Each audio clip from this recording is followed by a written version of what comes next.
Estamos nos estúdios da LPC Comunicações aqui, voltando com vocês com mais uma edição do Trocando Ideias com Hernandes Dias Lopes. Hoje está conosco o Reverendo Hernandes. Muito bom dia, Reverendo Hernandes. Bom dia, Cláudio. Bom dia a todos que estão conosco. O Adalto também está conosco. Quem não conhece o Adalto Lourenço, ele é físico, é um dos principais defensores do criacionismo e da fé no meio cristão. Bom dia, Adalto. Bom dia, Cláudio. Prazer estar aqui. Prazer é todo nosso. A nossa conversa de hoje é sobre o ateísmo moderno, algo que vem crescendo muito na internet, em especial nas redes sociais, e principalmente nas pessoas de dois homens, né? Em primeiro lugar, eu coloquei aqui o Richard Dawkins, que ele é etólogo, biólogo, evolucionista, tem escrito vários livros, e um dos livros que ele tem escrito aí mais vendido no mercado se chama Deus, um Delírio. O Dawkins, ele afirma que se você abrir esse livro como religioso, você termina ele como ateu. Esse é o discurso dele. E parece que ele vem carregando consigo um físico que já faz tempo vem falando no meio científico. Inclusive, se eu não me engano, ele é o detentor da teoria do Big Bang, o Stephen Hawking. Um dos. É um dos, né? E eles vêm dialogando aí a respeito desse assunto de que o universo não teve um ser criador, que a fé diz que é Deus. E nós cristãos cremos que é o único Deus. Eles vêm dizendo que o universo foi criado ao acaso. Inclusive eu estava vendo, não sei se vocês ouviram essa conversa deles, tem uma conversa no YouTube, onde o Hawkins, respondendo uma pergunta do Dawkins, ele diz que o universo ele faz parte de um conjunto chamado multiverso, cujo alguns deles têm capacidade de criar seres inteligentes. Você já ouviu a respeito disso, Adalto? Sim, inclusive, já li bastante a respeito, até trabalhando um pouquinho na parte matemática dessas ideias todas aí. É uma ideia muito comum dentro da comunidade científica. Eu até brinco com o pessoal dizendo que nesse universo eu sou Adalto Lourenço, talvez no outro eu seja o Adalto Gates. Então, alguma coisa bem interessante. Mas, outra vez, nós estamos tratando apenas de teorias. Eles ficam no mundo da teoria. Sim. E o senhor como... É interessante, Cláudio, que um autor cristão, Alistair McGrath, já escreveu um outro livro, com outro título, O Delírio de Dawkins. O Delírio de Dawkins. E essas ideias de Dawkins foram refutadas, e refutadas com bastante consistência. Sim. Né? É digno de nota. Me parece que eles tinham uma relação próxima de amizade, os dois, né? Parece que eu li no prefácio do livro que ele não acredita o quanto Dawkins foi inconsistente nos seus argumentos. Isso tem sido algo muito interessante, porque no próprio livro, a argumentação dele é muito fraca. Isso foi o que chamou a atenção de muitas pessoas que conhecem Richard Dawkins, principalmente do trabalho científico que ele realizou no passado. A diferença entre o trabalho apresentado nas publicações científicas e nesse livro, existe uma discrepância muito grande. Uhum. E quais seriam essas inconsistências do Dawkins nesse livro de Deus, um Delírio?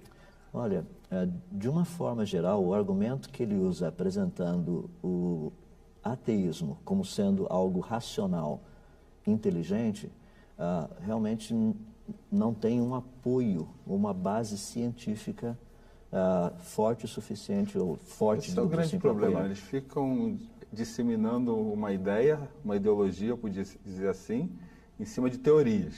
Correto. Sim. Ele tem uma teoria do meme, uma coisa que ele diz, parece que ele fala que os genes eles guardam uma memória que vai passando ao longo das gerações. Já ouviu falar a respeito disso, Adalto? Já. Ele, inclusive, escreveu um livro a respeito, que é o Gene Egoísta. E ele desenvolve um pouco dessas ideias. A questão principal, e voltando de novo ao ponto, o Dawkins, ele tem utilizado a ciência como um pano de fundo para as suas ideias pessoais. O que nós precisamos discutir nessa questão das suas propostas é se a ciência realmente apoia as suas ideias pessoais ou não. Porque ele está usando a ciência, mas procurando dar um apoio àquilo que ele acredita. Uma coisa que eu queria levantar aqui e ouvir o Adalto. Essa questão do ateísmo, que parece agora no último censo, no IBGE... Cresceu bastante, viu? Cresceu expressivamente. O número de pessoas sem religião no Brasil. E que professam o ateísmo. Parece-nos que se dizer ateu, ou se professar ateu, ou defender o ateísmo, é sinônimo de ser intelectual, ser culto, de status.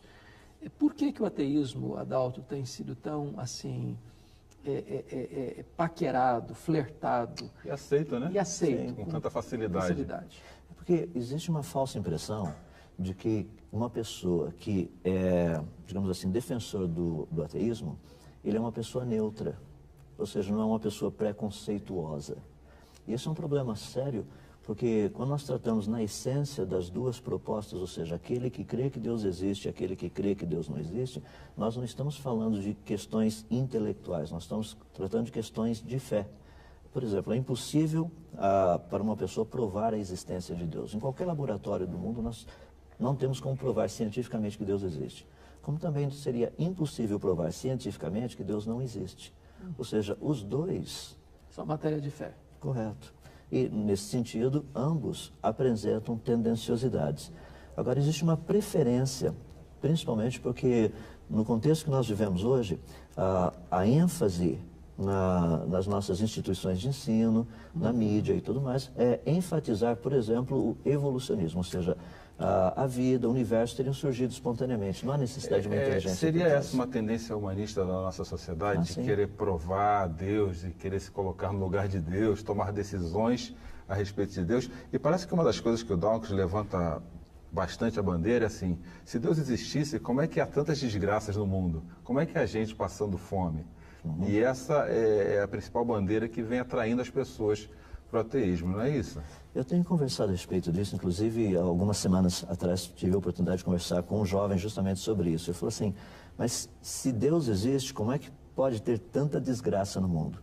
Eu falei assim, se Deus não fosse bom, como é que alguém poderia experimentar alguma coisa boa nesse mundo ainda? Porque o Deus justo que a Bíblia revela, não era para ter mais ninguém por aqui. Mais ninguém. Então isso é manifestação de bondade dele também. Nisso que o Adalto está falando, reverendo Hernandes, então a maldade é algo inerente do ser humano? Desde que nós que professamos a fé cristã e nós que cremos que a Bíblia é a revelação de Deus, desde que o homem pecou e caiu, precipitando toda a raça humana no pecado, é que o mal não está nas estruturas apenas, o mal está dentro. As estruturas são más, corruptas, violentas, injustas, porque o coração do homem é corrupto, mau e injusto. Então, a sociedade é apenas um reflexo de quem nós somos. O mal não está do lado de fora, o mal está do lado de dentro. E apenas uma obra transformadora do Espírito Santo de Deus é que pode mudar esse cenário. É curioso, porque desde a época do racionalismo, iluminismo, depois o positivismo, é a ideia de que o homem, se tiver cultura e conhecimento, ele vai ser um ser maravilhoso.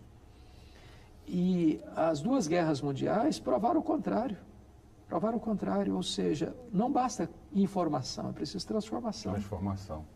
Inclusive, no mundo de hoje, com toda a tecnologia que nós temos, todo o conhecimento científico, que é inegável o avanço da ciência e do conhecimento. Sim, ela tem o seu valor, né? Nós vivemos num mundo muito mais violento. Truculento. Correto. Do que no passado. Eu quero voltar nesse ponto. Você pode participar também do Trocando Ideias aqui, desse bate-papo gostoso. O Adalto tem muito conteúdo para a gente, reverendo Hernandes, é inegável o conteúdo que ele tem, enviando um e-mail para trocandoideias@lpc.org.br. E você que está nos assistindo no site da Luz para o Caminho, lá embaixo, no canto direito, há um chat, onde você pode colocar suas perguntas, e o Adalto está aqui pronto para respondê-las também. Nós queremos ouvi-lo. A ideia é que você interaja conosco, viu? Voltamos no segundo bloco com esse assunto. Até logo.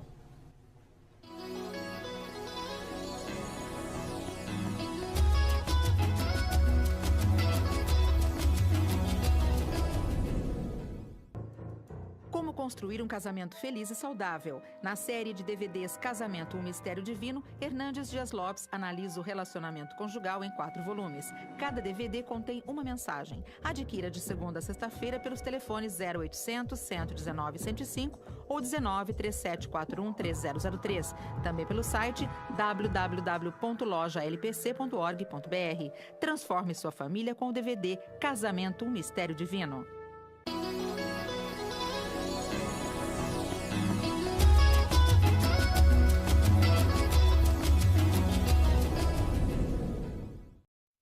Estamos aqui de volta no Trocando Ideias com Hernandes Dias Lopes.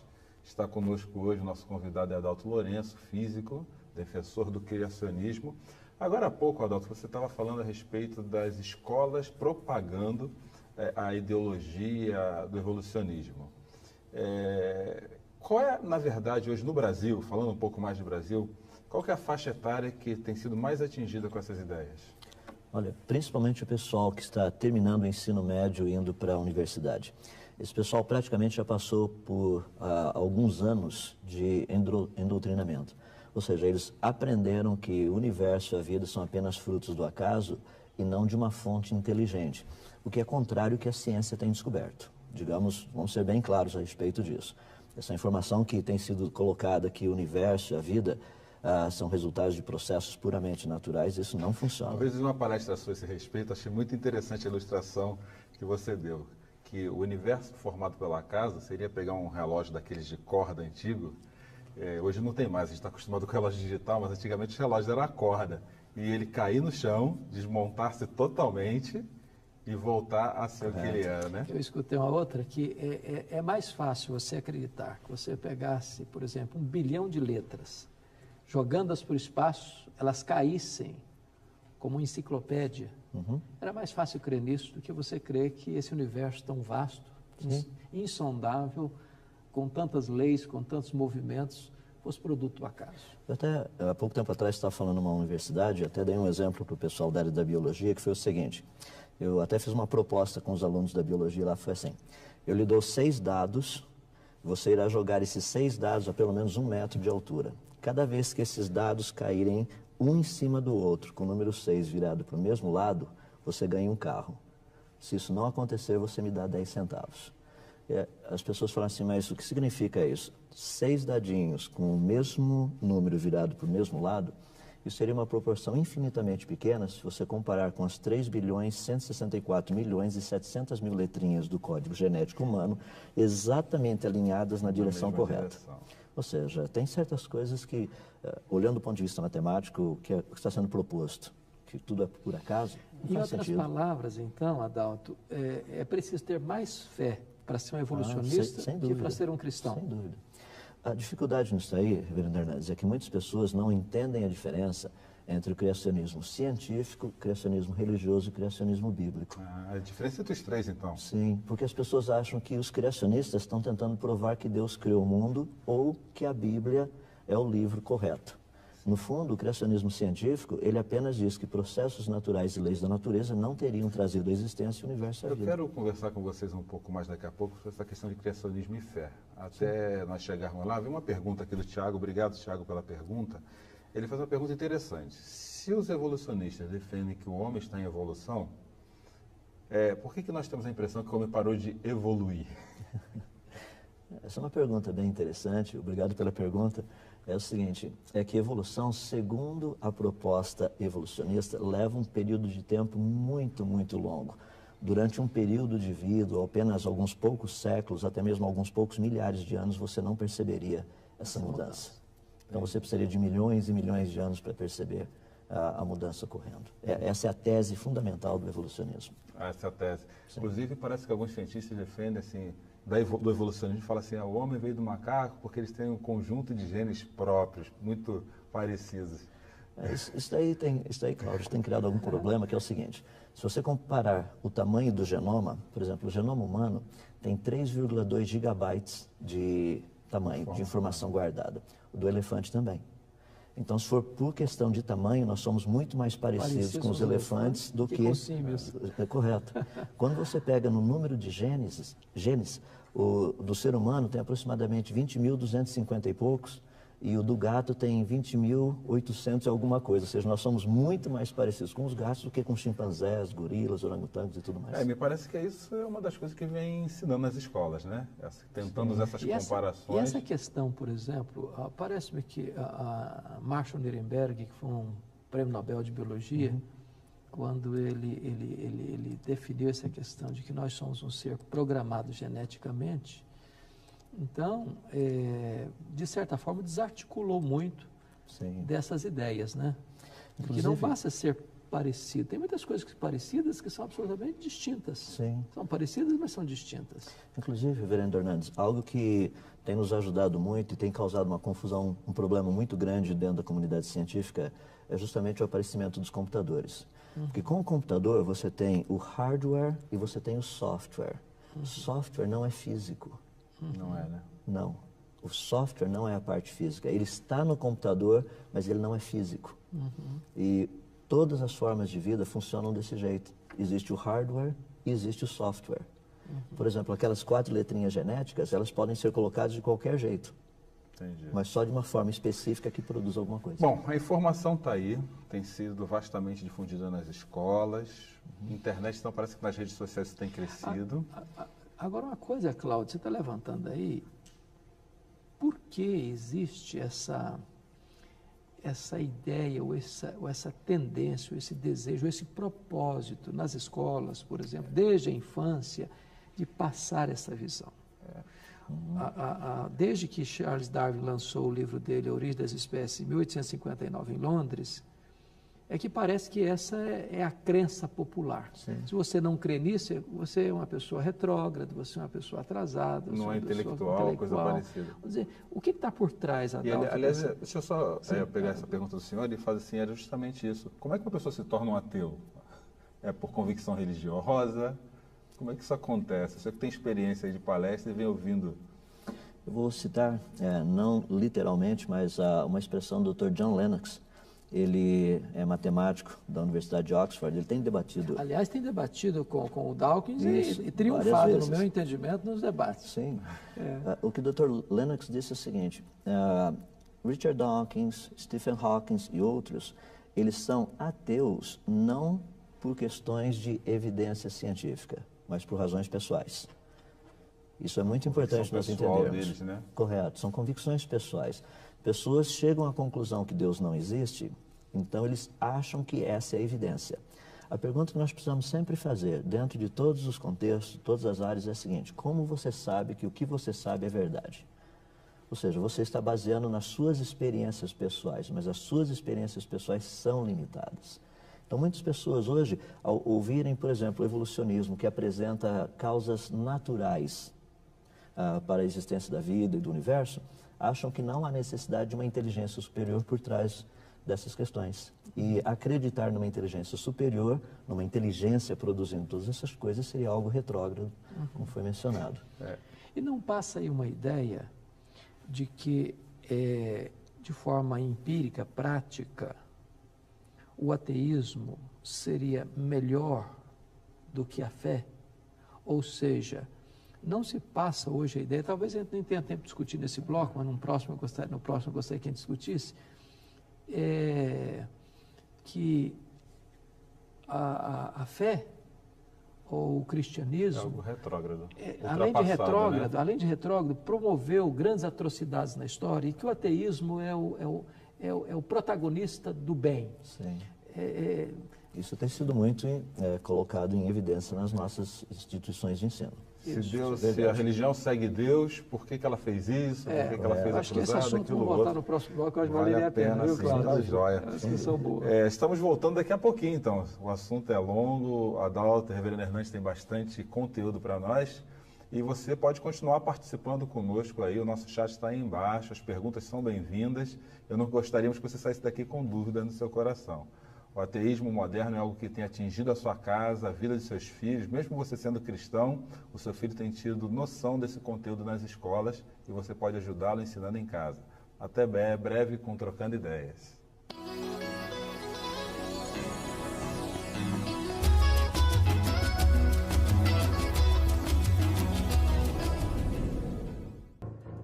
Como construir um casamento feliz e saudável. Na série de DVDs Casamento, um Mistério Divino, Hernandes Dias Lopes analisa o relacionamento conjugal em 4 volumes. Cada DVD contém uma mensagem. Adquira de segunda a sexta-feira pelos telefones 0800 119 105 ou 19 3741 3003. Também pelo site www.lojalpc.org.br. Transforme sua família com o DVD Casamento, um Mistério Divino.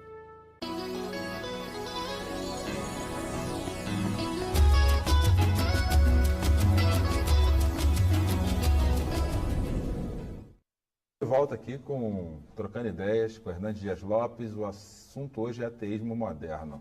Está conosco aqui o Adalto e nós estávamos conversando agora há pouco dessa questão aí do pessoal julgar a religião, o cristianismo em si, seja ele, por causa das grandes atrocidades que a história nos apresenta a respeito disso. O senhor que tem participado de conferências, Reverendo Hernandes também, como é que esse assunto vem correndo ao longo dos ouvintes?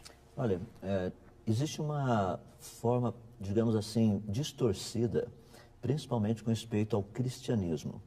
Por vivermos num país onde o cristianismo é literalmente visto do ponto de vista quase que católico, existe uma tendência de olhar para o cristianismo como sendo o causador de grandes problemas na história. Então, principalmente tem um lá nas cristianismo cruzadas. verdadeiro e um falso cristianismo, Isso, é isso? correto. Qual que seria a diferença entre os dois, Reverendo? A diferença entre os dois é que o verdadeiro cristianismo ele é pautado pela palavra de Deus, pela Escritura, tanto na sua fé quanto na sua ética, tanto na sua teologia quanto na sua conduta, quanto no seu credo, quanto na sua forma de agir. Nem sempre as pessoas entendem dessa forma, É. porque nós vivemos num país onde a parte dos dogmas, muitas vezes, são mais importantes do que o que a palavra do Senhor Deus diz, ou mesmo dentro daquilo que ela ensina. Então, isso cria um problema muito sério. Mas essa questão, Cláudio, eu gostaria ainda que o Adalto pudesse aprofundar um pouco mais.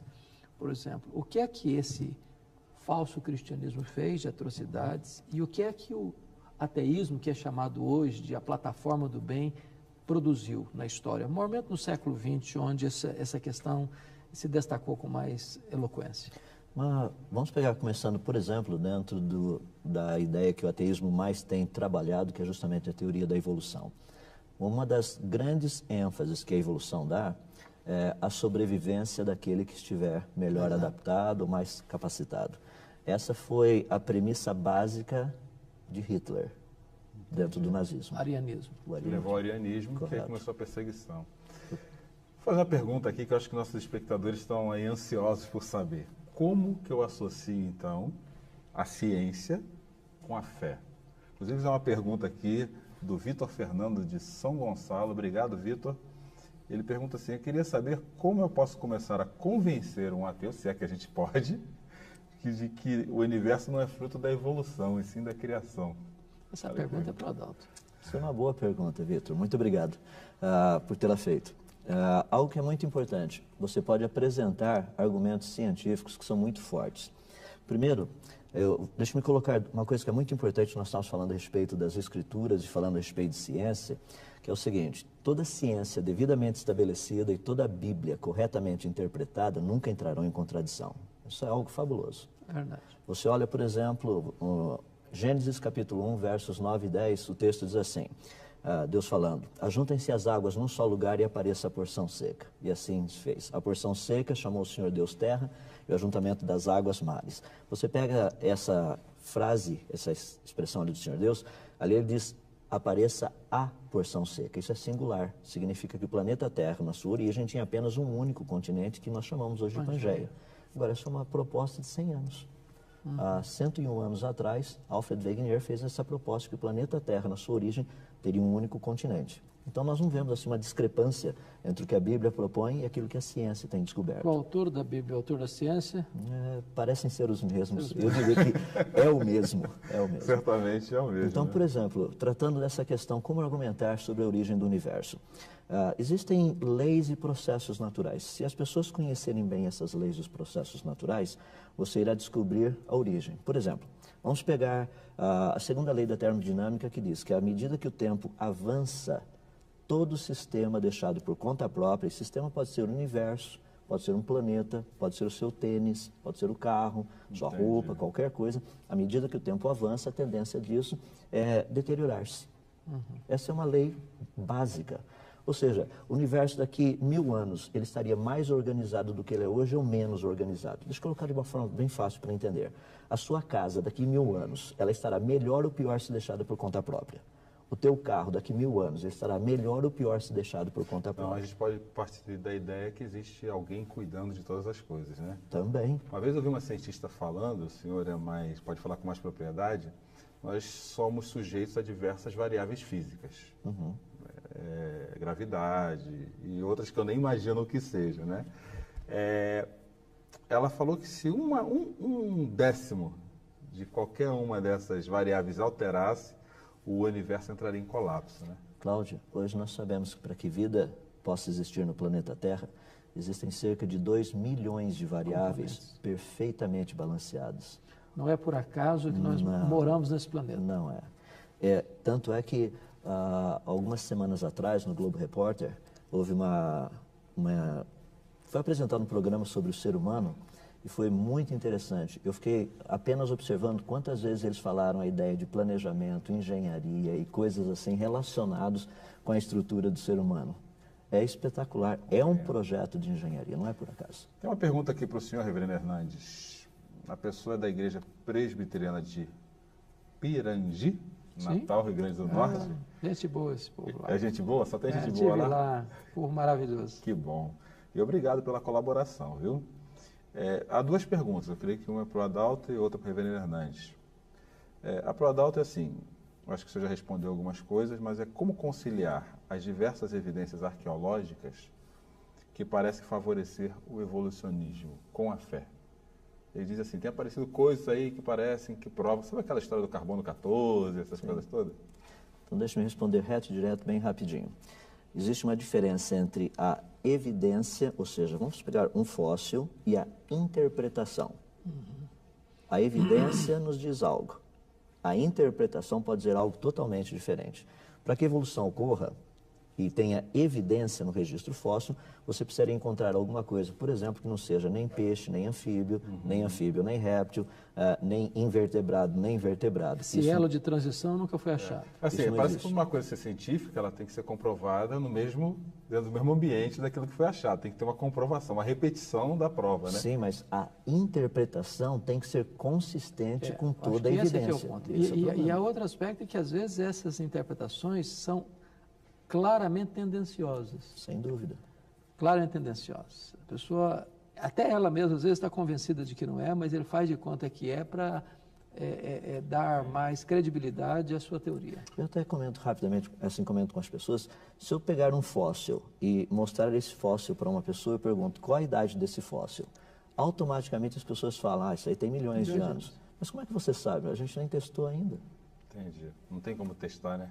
Precisaríamos fazer algumas coisas aí para resolver a questão da idade. E aí a pergunta que vem a seguir também do mesma igreja é assim, por fim, aproveitando o final do nosso bloco, reverendo Hernandes, criacionismo e evolucionismo são compatíveis, incompatíveis? Eu creio firmemente que são incompatíveis. Existe hoje uma tendência do chamado evolucionismo teísta. E há muitos cristãos embarcando, penso eu, nessa canoa furada. Eu creio que o que o Adalto disse está absolutamente correto. A ciência e a Bíblia corretamente interpretada, a ciência fundamentada e a Bíblia corretamente interpretada não pode entrar em contradição. Porque se eu acreditar no evolucionismo teísta, ou seja, tentar fazer um concubinato entre Cristo e Darwin, entre a fé cristã e o evolucionismo, eu terei que relativizar a Bíblia. Verdade. E se eu relativizar a Bíblia, eu não sou mais um cristão. Eu posso talvez ser um chamado cristão liberal, mas um cristão genuíno, verdadeiro, histórico, eu não sou mais. Então, eu creio que essas duas coisas não podem ser conciliadas. E uma palavra bíblica para aqueles que creem no criacionismo, reverendo? Nós cremos que a Bíblia é a palavra de Deus. No princípio, criou Deus os céus e a terra. Isso para nós é uma verdade absoluta. Tá joia. Muito obrigado, Adalto, por estar conosco, reverendo Hernandes. Um bom dia para todos vocês, viu? Até o próximo Trocando Ideias com o Hernandes Dias Lopes.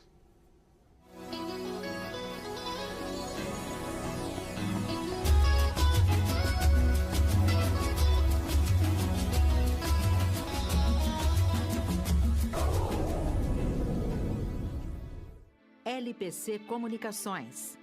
Há 3 décadas produzindo inúmeros programas de rádio e TV que chegaram e ainda chegam não somente em toda a extensão do território nacional, como também em diversos países da América Latina, América do Norte, Espanha e África.